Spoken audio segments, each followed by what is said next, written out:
कृष्णाय वासुदेवाय हरये परमात्मने प्रणतः क्लेशनाशाय गोविंदाय नमो नमः। 18वें अध्याय का 27वां श्लोक है। इदन्ते ना तपस्काय ना अभक्ताय कदाचन न च अश्रूषवे वाच्यम न च माम जो अभ्यसूयति। श्री कृष्ण कह रहे हैं, गीता का ज्ञान जरा सोच कर देना, समझ कर देना, विचार कर देना, बोध पूर्वक देना, जरा निरीक्षण कर लेना, परीक्षण कर लेना, अन्वेषण कर लेना कि किसे देना है और किसे नहीं देना। बहुमूल्य हीरे किसी को भेंट करते समय ये देख लेना कि जो बहुमूल्य हीरे हम भेंट कर रहे हैं ये उन्हें पहचानता है या नहीं पहचानता।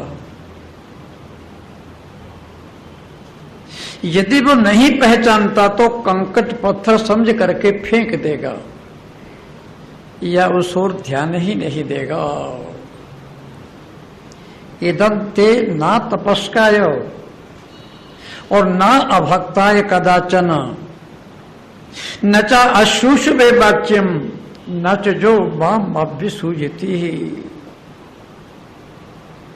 ये गीता का ज्ञान तपस्वी को देना, ये गीता का ज्ञान भक्त को देना, ये गीता का ज्ञान उसको नहीं देना जो सुनना ना चाहता हो।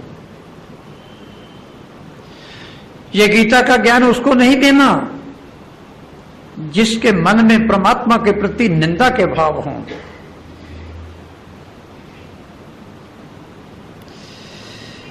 गीता का ज्ञान अत्यंत गोपनीय है।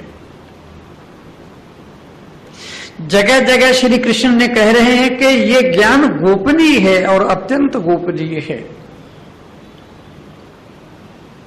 श्री कृष्ण कह रहे हैं, ज्ञानम तेहं सविज्ञान मिदं वक्ष्याम्य शेषतः यज ज्ञात्वा नेह भूजोन्यत ज्ञातव्यम अवशिष्यते। अर्जुन, विज्ञान सहित ज्ञान मैं तुमसे कहूंगा, ऐसा ज्ञान कहूंगा जिस ज्ञान को जान लेने के बाद फिर तुम्हें और किसी ज्ञान की जरूरत नहीं पड़ेगी, तुम्हें और किसी के द्वार पर जाने की जरूरत नहीं पड़ेगी, तुम्हें और किसी की गेट खटखटाने की जरूरत नहीं पड़ेगी। ये बात श्री कृष्ण ही कह सकते हैं, दूसरे की हिम्मत नहीं है ये बात कहने की। देखो, ज्ञान दो तरह का होता है। एक होता है जीव का ज्ञान, दूसरा होता है जीवन का ज्ञान। जीव के ज्ञान का अर्थ है कि हमने सत्संग में सुन लिया, उपनिषदों में या ब्रह्म सूत्र में या वेदांत में या गीता में हमने पढ़ लिया और फिर उसको याद कर लिया, फिर 150 आदमियों को कह दिया। ये जीव का ज्ञान है। और जीवन का ज्ञान जो हमने सुना है, जो हमने पढ़ा है, जो हमने याद किया है, उसको जीवन में उतार लेना।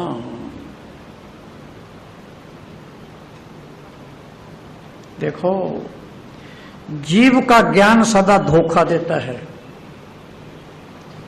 समय पर धोखा दे देगा वो ज्ञान। वो ज्ञान किसी काम का नहीं है। लेकिन आप जहां कहीं भी देखेंगे सब जगह जीव का ही ज्ञान मिलेगा। जीवन का ज्ञान बहुत कठिन है महाराज। ज्ञान को जीवन में उतार लेना, एक जरा सी बात जीवन में नहीं उतरती।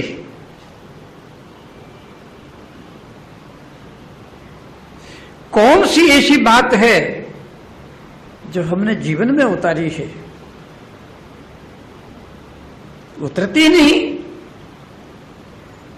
गले के नीचे नहीं जाती, पेट में पचती नहीं है। सारा ज्ञान जीव का है, जीवन का नहीं है। कबीर के पड़ोस में कोई आदमी मर गया, 4 बजे का टाइम था।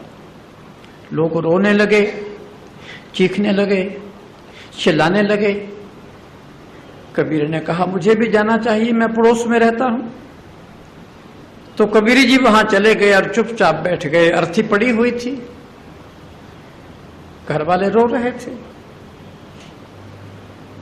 पड़ोस में एक आदमी रहता था, वो उनको ज्ञान दे रहा था कि रोते क्यों हो? आत्मा अजर है, आत्मा अमर है, आत्मा नित्य है, आत्मा अविनाशी है। अरे ये तो कभी मरता ही नहीं है। शरीर अनित्य है, क्षणिक है, विनाशी है। ये तो एक दिन जाएगा ही जाएगा। किसके लिए रो रहे हो? आत्मा के लिए। आत्मा मरता ही नहीं। शरीर के लिए, ये शरीर तुम्हारे सामने पड़ा है। कबीर ने बड़े ध्यान से देखा। उसने कहा बाप रे बाप, इतना बड़ा पंडित मेरे पड़ोस में रह रहा है, इतना बड़ा ज्ञानी, और मैंने कभी इसका सत्संग नहीं किया। फिर 6 महीने के बाद जो आदमी ज्ञान दे रहा था, उसके घर में कोई मर गया। अब वो रो रहा था, छाती पीट रहा था, बाल नोच रहा था। और पहले जिसके घर में लोग मरे थे वो उसको ज्ञान दे रहे थे कि क्यों रो रहे हो? ये जीव का ज्ञान है। देखो, जब कोई हमारे घर में मर जाता है, मृत्यु हो जाती है, उसके लिए रोना स्वाभाविक है, सहज है। गीता इसकी मनाही नहीं करती है। जिसके साथ साथ रहे, जिसके संग संग रहे, जिसके साथ खाया पिया, जिसके साथ उठे और बैठे, जिसके चरणों में रहे, तो उसके जाने बाद स्वाभाविक ही दुख होगा। एक बार तो कलेजे में चोट लगेगी ही, चाहे कोई कैसा ही हो, एक बार झटका लगेगा उसे। चाहे कोई कितना ही बड़ा ज्ञानी क्यों ना हो, रोना आएगा। देखो, रोने में कंजूसी मत करना, खूब रोना, खुलकर रोना। तुम्हारे कलेजे पर जो दुख का पत्थर पड़ा हुआ है, जो वेदना और पीड़ा पड़ी हुई है, वो आंखों के आंसुओं में बह जाएगी। तुम थोड़ा हल्का हो जाओगे। कौन कहता है रो मत, लेकिन थोड़ा सोच लेना, थोड़ा विचार लेना, थोड़ा समझ लेना। जो कुछ सुना है, जो कुछ पढ़ा है, उस पर थोड़ा ध्यान दे देना। अर्जुन ने श्री कृष्ण से कहा था कि देखो, मैं इस बात को स्वीकार करता हूं कि आत्मा नित्य है। मैं इस बात को भी स्वीकार करता हूं कि शरीर अनित्य है, विनाशी है। लेकिन आप बताओ, ये मेरे गुरुजन खड़े हैं, भीष्म पितामह, द्रोणाचार्य, कृपाचार्य, ये मैं धनुष्मान से तीर मारूंगा, जख्म हो जाएगा उनके कलेजे में, खून की धाराएं बहेंगी,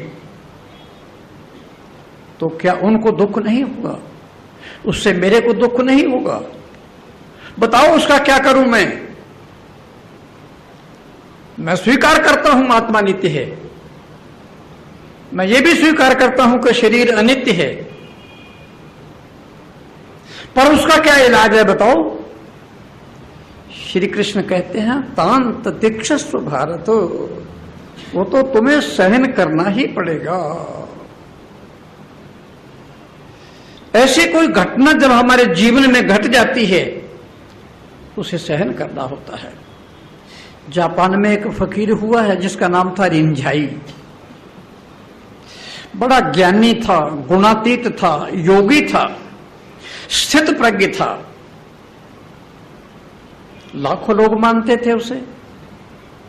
उसके गुरु की मृत्यु हो गई और वो जोर जोर से रोने लगा, छाती पीटने लगा, बाल नोचने लगा, गुरु की अर्थी पर गिरने लगा। लोग दौड़ करके आए। उसने कहा ये क्या कर रहे हो तुम? तुम्हारा गुरु और तुम दुनिया को समझाते रहे कि आत्मा नित्य है, शरीर अनित्य है, अब लाखों आदमियों को ये तमाशा दिखा रहे हो। रिंझाई ने कहा अरे ओ बाबरो, मैं आत्मा के लिए नहीं रो रहा, मैं शरीर के लिए रो रहा हूं।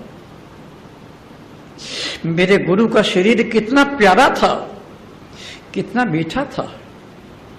जब वो प्यार से भरकर मुझे पुकारते थे, अरे ओ राजा बेटा रिंझाई, मेरा रोम रोम खिल जाता था, सुगंधी बिखर जाती थी, मेरे पांव में नृत्य आ जाता था, मेरे गले में संगीत आ जाता था। वो मेरे सिर पर बर्द हाथ रखते थे, वो मेरी पीठ पर हाथ घुमाते थे। मैं आत्मा के लिए नहीं रो रहा हूं। कौन रोता है आत्मा के लिए? किसको पता नहीं कि आत्मा नित्य है? मैं शरीर के लिए रो रहा हूं। इन बातों की ओर ध्यान देना। लेकिन फिर भी ये जो जीव का ज्ञान है ना, ये टाइम पर आकर के धोखा दे देगा।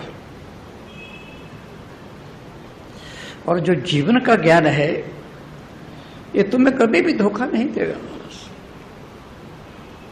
ये तुम्हें स्थिर रखेगा, स्थायी रखेगा, तुम्हें डगमगाने नहीं देगा, डोलने नहीं देगा, तुम्हें हिलने नहीं देगा। एक बूढ़ा था, उसकी आंखों की ज्योति चली गई। करोड़पति अरबपति था, उसके 8 बेटे थे, 8 बहुएं थी, दिखना बंद हो गया। पत्नी भी थी। बेटों ने कहा पिताजी बड़े अच्छे अच्छे इलाज निकले हैं, चलो आपको विदेश ले चलते हैं, ऑपरेशन हो जाएगा, ज्योति आ जाएगी, दृष्टि आ जाएगी। उसने कहा ओ बेटा, 8 मेरे बेटे, 16 आंखें उनकी, और 8 मेरी पुत्र बहुएं, 16 आंखें उनकी, और मेरी पत्नी, कितनी आंखें हो गई मेरी। छाया की तरह मेरी सेवा होती है, फूल की तरह मेरे को हाथ में रखते। क्या जरूरत है मुझे आंखों की ज्योति की? एक दिन बाई चांस मकान में आग लग गई। रात का टाइम था, मकान आग से घिर गया। वो 32 आंखें मकान के बाहर हो गई और वो घिर गया मकान में। आज पहली बार उसे पता चला कि अपनी आंख ही काम देती है, अपना ज्ञान ही काम देता है महाराज। वही काम देगा जो तुम्हारे जीवन में घटा है। ये जीव का ज्ञान काम नहीं देगा।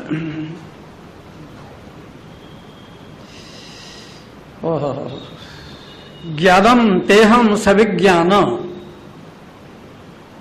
यदम भक्षा में अशेषतः। एक अंधा आदमी अपने किसी मित्र के जहां मेहमान हुआ। रात को दोनों ने मिलकर भोजन खाया, हंसे खेले। जब वो अंधा आदमी विदा होने लगा, अमावस की गहरी अंधेरी रात थी, थोड़े बादल भी थे।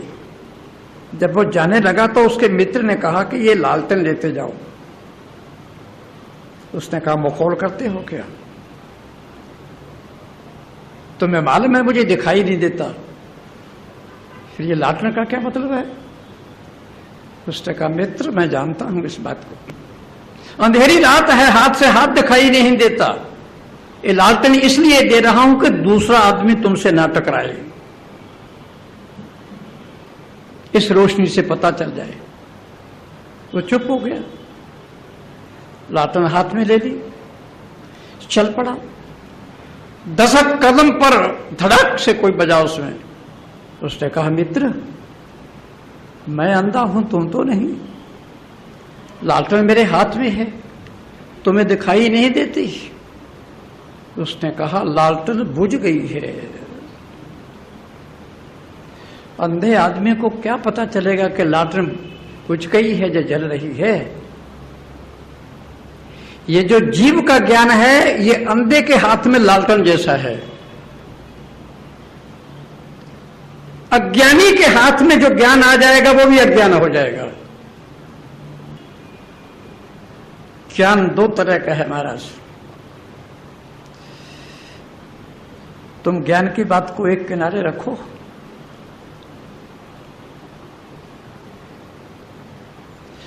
तुम कम से कम इतना ही बता दो कि कोई जिंदगी में तुम्हारे चीज उतरी भी है क्या जिसको तुमने जीवन बनाया हो। सारी बातें जीव की हैं। श्री कृष्ण कह रहे हैं ईदंते ना तपस्काय। ये गीता का ज्ञान तपस्वी को कहना। तपस्वी का अर्थ होता है संयमी। संयमी का अर्थ होता है जिसके शरीर वश में है, जिसके इंद्रियां वश में है, जिसके मन वश में है, जिसके बुद्धि वश में है। हमारे तो कुछ भी वश में नहीं है, ना शरीर, ना इंद्रियां, ना मन, ना बुद्धि। आंख जो चाहे देखने लगती है, कान जो चाहे सुनने लगते हैं, नाक जो चाहे सूंघ लेती है, जिह्वा जो चाहे बोल देती है और जो चाहे खा लेती है, हाथ जो चाहे करने लगते हैं और पांव जहां चाहे चले जाते हैं, मन जो चाहे सोचने लगता है। हमारी हालत उस रथ जैसी है जैसे कोई रथ चल रहा हो, सारथी सो गया हो, उसके हाथ से घोड़ों की लगामें छूट गई हो। कोई घोड़ा बाएं चल रहा है, कोई दाएं चल रहा है, कोई घोड़ा बैठ गया है, कोई घोड़ा आगे चल रहा है। जैसी हालत उस रथ की होती है और रथ में बैठे हुए मालिक की होती है, सेम वही हालत है हमारी। श्री कृष्ण कह रहे हैं ईदंते ना तपस्कायो। अर्जुन ये बात उसी को कहना जो तपस्वी हो और संयमी हो।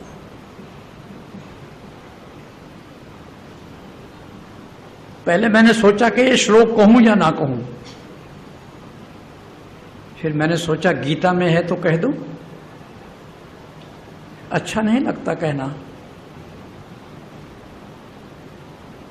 कोई संयम नाम की चीज हमारे जीवन में है क्या? साल के बाद आती है ये करवा चौथ, नाक में दम कर देती है। क्या खाएं, कैसे खाएं, किधर जाएं? 4 बजे से ही चंद्रमा के इंतजार हो जाता है कि कब देखें। कोई संयम नहीं है।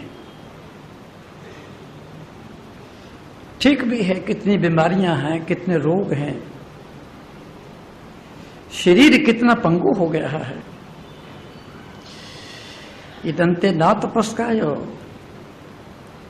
एक बुढ़िया कहीं जा रही थी, गर्मी के दिन थे, धूप पड़ रही थी, पृथ्वी तप रही थी, सूरज आग उगल रहा था। एक बूढ़ी पसीने पसीने हो गई, हांफने लगी, चला नहीं जाए। देखा पेड़ के नीचे एक ऊंट बैठा है, उसके नाक में नकेल नहीं थी, रस्सी नहीं थी, किसी ने चरने के लिए छोड़ दिया था। बुढ़िया ऊंट पर बैठ गई, ऊंट खड़ा होकर भागने लगा। रास्ते में लोग पूछते हैं, बुढ़िया कहां जा रही हो? कि जहां ऊंट ले जाएगा। ये कोई बुढ़िया की कहानी नहीं है, ये हमारी कहानी है। जहां हमें मन ले जाता है, जहां हमारी इंद्रियां ले जाती हैं, हम वही चले जाते हैं। इंद्रियां हमारी नौकर हैं, मन हमारा नौकर है, मालिक हम हैं। सारा धंधा, सारा कारोबार और सारा घर नौकरों पर छोड़ दिया। अरे मालकियत किस चीज की रही? थोड़ा तो संयम होना चाहिए महाराज। ज्यादा नहीं कह रहा हूं, थोड़ा। भूख सह लो, प्यास सह लो, नींद सह लो, निंदा सह लो, चुगली सह लो, थोड़ी देर के लिए अपमान भी सह लो, तिरस्कार भी सह लो। कुछ तो थोड़ी सहनशीलता होनी चाहिए। श्री कृष्ण कहते हैं कि देखो अर्जुन, ये देख लेना, गौतम बुद्ध प्रवचन कर रहे थे, राजधानी के बड़े लोग आए थे सुनने के लिए। एक बड़ा साहूकार था, वो आगे बैठा था, उसके पांव का अंगूठा हिल रहा था ऐसे ऐसे ऐसे ऐसे। गौतम बुद्ध ने प्रवचन बंद करके कहा कि दोस्त, ये अंगूठा क्यों हिल रहा है? और इतने आदमियों में ये बात कह दी तो अपमान तो हो गया। और मैं यदि कहता हूं हमारी सोई क्यों पड़ी हो, तो धक्का तो लगेगा ना महाराज। पर मैं कहता नहीं हूं।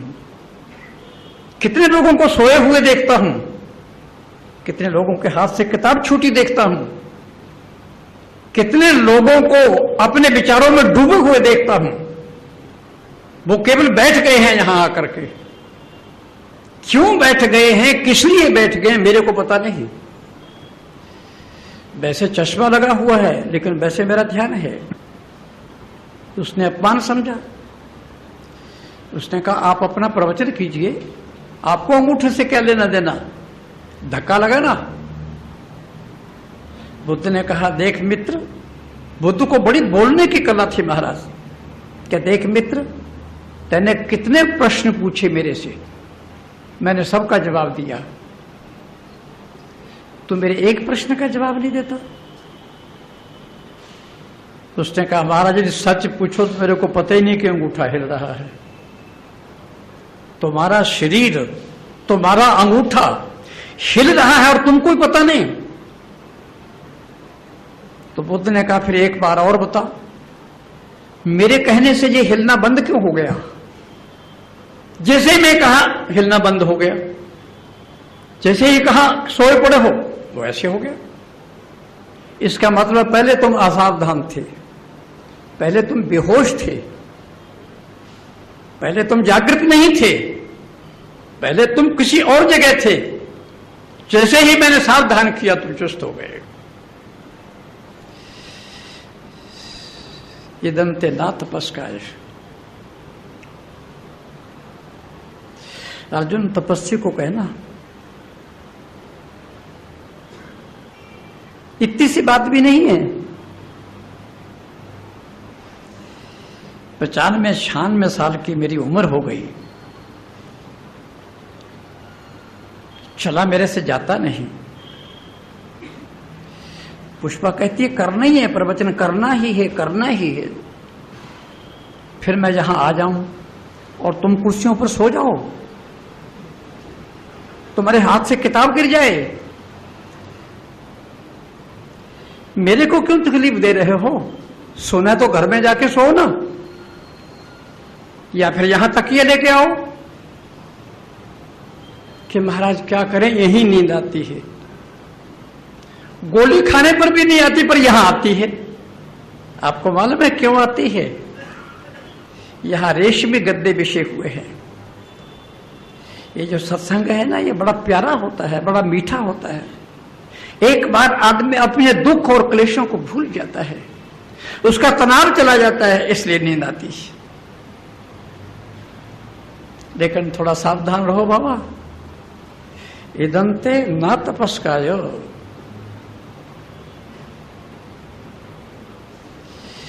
ज्ञान बहुत महंगा है, सस्ता नहीं है। बड़ी कीमत चुकानी पड़ती है इसके लिए, बड़ा मूल्य चुकाना पड़ता है। लेकिन यहां तो कोई कीमत भी नहीं चुकानी पड़ती, कोई खास मूल्य भी नहीं चुकाना पड़ता। मौलों को पुत्र गौतम बुद्ध के चरणों में आया। ये बड़ा भारी आचार्य था महाराज, लाखों लोग इसके सेवक थे, इसको परमात्मा की तरह मानते थे, ईश्वर की तरह मानते थे, भगवान की तरह मानते थे। इतना मान था इसका, इतना सम्मान था, इतनी इज्जत थी। सच्ची घटना है ये। लेकिन फिर भी वो बुद्ध के पास गया। बड़ा मुश्किल होता है महाराज, जिसको मान हो, सम्मान हो, इज्जत हो, प्रतिष्ठा हो, लाखों लोग मानते हों, वो दूसरे के सामने नहीं जाएगा कि अगर मैं जाऊंगा तो मेरे शिष्य कहेंगे ये क्या गए। लेकिन वो गया, साथ में सेवक भी गए, और प्रेमपुरी के 10-20 आदमी तो साथ हो ही जाते हैं बड़े आदमी के। उसने प्रणाम किया, झुका बुद्ध के चरणों में। उसने कहा, शास्त्रा, मेरे कुछ क्वेश्चन हैं, कुछ प्रश्न हैं, मेरी कुछ जिज्ञासाएं हैं, मैं बड़ा परेशान हूं उनसे। मुझे नींद नहीं आती, मुझे भूख नहीं लगती, मरने से पहले मैं उनका हल चाहता हूं, अर्थी उठने से पहले चाहता हूं कि उनका हल हो जाए। मैं आपके चरणों में आया हूं। बुद्ध ने कहा, मौलों को पुत्र, कुछ कीमत चुका सकते हो, कुछ मूल्य चुका सकते हो, कुछ कुर्बानी कर सकते हो? उसने कहा, जो कहें। तो उन्होंने कहा, 2 साल मेरे पास रुकना पड़ेगा तुम। 2 साल? 2 घंटे नहीं रुका जाता, 2 दिन नहीं रुका जाता, 2 महीने और 2 साल। बुद्ध ने कहा, हाँ 2 साल। उसने 2 साल में अगर आप ना रहे और मैं ना रहा, और रहे भी तो दोनों की बातचीत ना हुई। उन्होंने कहा, इसकी चिंता मत कर, तू भी रहेगा, मैं भी रहूंगा, बातचीत भी हो जाएगी। उसने कहा कि यदि आपको मेरे प्रश्नों का उत्तर आता है तो अभी क्यों नहीं दे देते? बुद्ध ने कहा, उत्तर मेरे पास मौजूद है, लेकिन अभी तुम सुन नहीं सकते। ज्ञान की कितनी कीमत चुकानी पड़ती थी। उसने कहा, रुकूंगा। तो पास ही पेड़ के नीचे एक दूसरा भिक्षु बैठा था, वो हंसने लगा। मौलों को पुत्र ने कहा कि ये क्यों हंस रहा है? बुद्ध ने कहा, उसी से पूछ। उसने पूछा, रे भिक्षु क्यों हंस रहे हो? उसने कहा, पूछना तो अभी पूछ लो, 2 साल के बाद पूछने को कुछ भी नहीं रहेगा। मैं भी इसीलिए आया था। मौलों को पुत्र 2 साल रहा। ठीक 2 साल पूरे होने के बाद बुद्ध ने कहा, मौलों को पुत्र खड़े हो जाओ, बोलो तुम्हारे क्या प्रश्न है? शास्त्रा, कोई प्रश्न नहीं, कोई प्रश्न है ही नहीं। मैं शांत हो गया, मैं समाहित हो गया। मेरे हृदय में जो द्वंद्व चल रहा था, जो अहंकार के बादल उमड़ घूम रहे थे, सारे शांत हो गए। कुछ भी प्रश्न नहीं रहा मेरा, कोई प्रश्न ही नहीं प्रश्न का। इदंते ना तपस्काय। देख लेना संयम है कि नहीं। देख लेना ध्यान से सुन रहा है कि नहीं, देख लेना मन में कोई प्यास तड़पन है कि नहीं, नहीं तो नहीं। और कभी कभी ऐसी घटना घटती है महाराज कुछ कहा भी नहीं जा सकता। गौतम बुद्ध भिक्षुओं से घिरे हुए बैठे थे और उनका प्रिय शिष्य आनंद बगल में बैठा हुआ था। एक भिक्षु आया, युवक चरणों में झुका, आंखों से अश्रु बहे, मस्तक बुद्ध के चरणों पर रख दिया, आंखों के आंसुओं से भिगो दिया उनको। उसने कहा, शास्त्रा, मैं पढ़ा लिखा नहीं हूं, मैं विद्वान नहीं हूं, मेरे पास बहुत ज्यादा बुद्धि नहीं है, शास्त्र मुझे याद नहीं आते, बहुत बड़ा बड़ा लेक्चर मैं समझ नहीं पाता, मुझे मौन में ही कुछ कह दीजिए।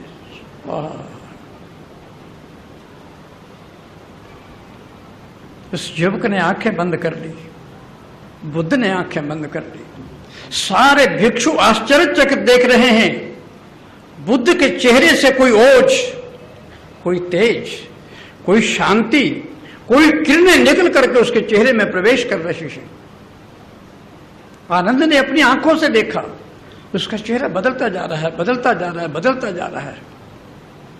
आधा घंटा तक ये क्रिया चलती रही। उसने आंखें खोली, बुद्ध के चरणों में घिरा, उसने कहा, शास्त्रा, जो पाना था पा लिया, जो लेने आया था वो मिल गया, बड़ी कृपा आपकी, बड़ी करुणा, बड़ी दया। बुद्ध जैसा हो गया और उठ करके चला गया। आनंद ने कहा, भंते, हमको 40-40 साल हो गए आपके पास बैठे हुए, और ये भिक्षु भी बैठे हैं, ये आधे घंटे में ऐसी घटना घट गई। हमने देखा कि आपकी आंखों से, आपके चेहरे से कोई किरणें निकल रही हैं और उसकी किरणों में प्रवेश कर रही है और उसकी आंखों में टप टप के आंसू गिर रहे हैं। हमने देखा जैसे आपका चेहरा वैसे ही उसका चेहरा हो गया। ये क्या बात है? हम कितने दिनों से भटक रहे हैं। बुद्ध ने कहा, आनंद, तुम जानते हो ना, ये राजघराने के लोग थे महाराज। चचेरा भाई था, बड़ा भाई था आनंद। घुड़सवारी बहुत बढ़िया आती थी इसको। तो गौतम बुद्ध ने कहा, आनंद, घोड़े 4 तरह के होते हैं। कुछ घोड़े ऐसे होते हैं, मारो मारो चमड़ी उतार दो, लेकिन वो आगे नहीं बढ़ते, पीछे ही हटेंगे। और कुछ घोड़े ऐसे होते हैं, मारते जाओ तो चलेंगे, जहां बंद किया रुक जाएंगे। और कुछ घोड़े होते हैं, चाबुक फटकारो तो चलते हैं। और कुछ घोड़े होते हैं, चाबुक से, छाया से चलते हैं। ये चौथी तरह का घोड़ा था। ये चौथी तरह का घोड़ा था। इसको चाबुक फटकारने की भी जरूरत नहीं। हा हा हा। इदंते ना तपस्काय। अर्जुन, ये ज्ञान बेकार ना जाए। ये हीरे और ये मोती सफल होने चाहिए। जो तपस्वी हो, जो संयमी हो, जो सहनशील हो, जिसमें धैर्य हो, जिसमें थोड़ी शांति हो, जिसके मन में शांति हो, इंद्रियों पर संयम हो और विषयों से वैराग्य हो। गौतम बुद्ध अपने 500 भिक्षुओं के साथ वैशाली जा रहे थे। 500 भिक्षुओं से घिरे हुए। एक गांव पड़ता था बगल में। अचानक ही गौतम बुद्ध उसकी ओर मुड़ गए। भिक्षु ने कहा, महाराज, इस तरफ क्यों? कहा, गांव में चलेंगे। कि महाराज, मुश्किल से 150 घर हैं, 2-3 से आदमी हैं और हम 500 भिक्षु हैं, वो पानी भी नहीं पिला सकेंगे, सीधे वैशाली की ओर चलो। गौतम बुद्ध कुछ नहीं बोले, लेकिन कहते नहीं उधर ही जाना है। भिक्षु हैरान, आश्चर्यचकित, ये शास्त्रा को हो क्या क्या है। जब आगे बढ़े, गांव थोड़ा नजदीक आया कि 19-20 वर्ष की लड़की, अपने पिता के लिए भोजन था सिर पर और वो खेत में काम कर रहा था, उसके लिए जा रही थी। उसने गौतम बुद्ध को प्रणाम किया कि शास्त्रा, जब तक मैं ना आ जाऊं प्रवचन शुरू नहीं करना। गौतम बुद्ध मुस्कुराए और हंसे। भिक्षु ने कहा, रे किसान की लड़की भोजन लिए जा रही है और शास्त्रा को कह रही है जब तक मैं ना आऊं प्रवचन शुरू नहीं करना। गौतम बुद्ध चले गए वहां महाराज। गांव के लोग इकट्ठे हो गए, सम्मान किया, इज्जत किया, प्रतिष्ठा की, चौकी बिछाई, सारा नगर आ गया। जो प्रधान था उसने कहा, महाराज आप ज्ञान के 4 शब्द कहिए, उपदेश शुरू कीजिए। बुद्ध चुप बैठे रहे। सन्नाटा छा गया, शांति छा गई। जैसे ही वो लड़की आई, बुद्ध खिल गए फूल की तरह और उपदेश शुरू कर दिया कि मैं इसी के लिए प्रतीक्षा कर रहा था, भिक्षु इसी के लिए ही मैं इस गांव में आया। यही योग्य है, यही पात्र है, यह कुछ ले सकती है, जन्मों जन्मों की इसके पास पूंजी है, संपत्ति है। कई जन्मों के इतिहास को जानता हूं मैं इसके, इसीलिए मैं इस गांव की ओर मुड़ा, इसीलिए मुझे इधर आना पड़ा। जिसके मन में प्यास होती है, तड़पन होती है, तीव्रता होती है, जिज्ञासा होती है, तो पानी ढूंढ लेता है, सरिता सागर ढूंढ लेती है, चाहे कहीं से भी चले।